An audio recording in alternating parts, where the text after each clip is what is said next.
जय हिंद दोस्तों। देखिए, विजय माल्या, नीरव मोदी और ललित मोदी, इन सभी के बारे में सभी लोग जानते हैं कि ये हमारे देश से फाइनेंशियल फ्रॉड करके पैसे लेके भाग चुके हैं। लेकिन इनके बारे में जानने से पहले मैं कुछ फैक्ट बताना चाहता हूँ कि हमारे देश में किसान अगर किसी भी बैंक से लोन ले और लोन लेने के बाद ब्याज के साथ अगर वो नहीं लौटा पा रहा है, तो मुझे लगता है कि बैंक वाले इतने कॉल करेंगे कि वो परेशान हो जाएंगे।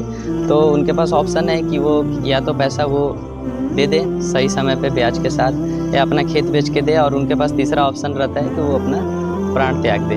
देखिए, यही हमारे देश का सच्चाई है और यही मेरी सरकार है। अब हम बात करते हैं ये तीनों चोरों के बारे में। देखिए, इन तीनों चोरों में दो चीज़ कॉमन है। पहला है कि ये पैसा लेके भागे हैं, दूसरा चीज़ ये भारत से यूके चले गए हैं। देखिए, यही तीनों नहीं, अभी तक मुझे लगता है कि 6000 तक, उससे ज़्यादा भी अभी तक हमारे देश से बहुत सारा केसेस करके, जैसे कोई फ्रॉड करके, कोई क्रिमिनल करके। और हैरानी की बात यह है कि 1992 में हमारे देश के साथ और यूके के साथ एक प्रत्यार्पण संधि हुई थी, जिसके बीच कोई भी हमारे देश से क्रिमिनल करके और फ्रॉड करके जा रहा है तो हमारे देश के सरकार जो भी है कुछ प्रोसेस फॉलो करके उनको ला सकती है। लेकिन दुख की बात यह है कि अभी तक 1992 से अभी तक केवल एक ही व्यक्ति आया है, जिसका नाम है समीर भाई पटेल।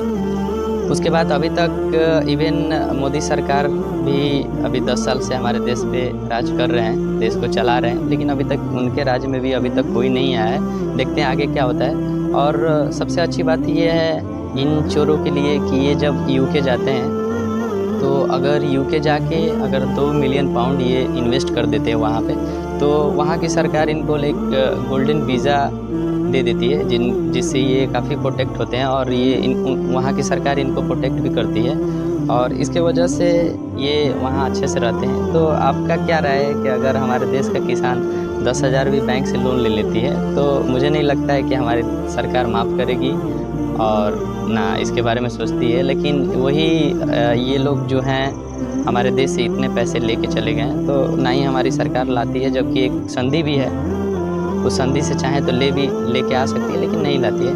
तो यही हमारे देश का अभी ये है। आपका राय क्या है, बताएं। जय हिंद।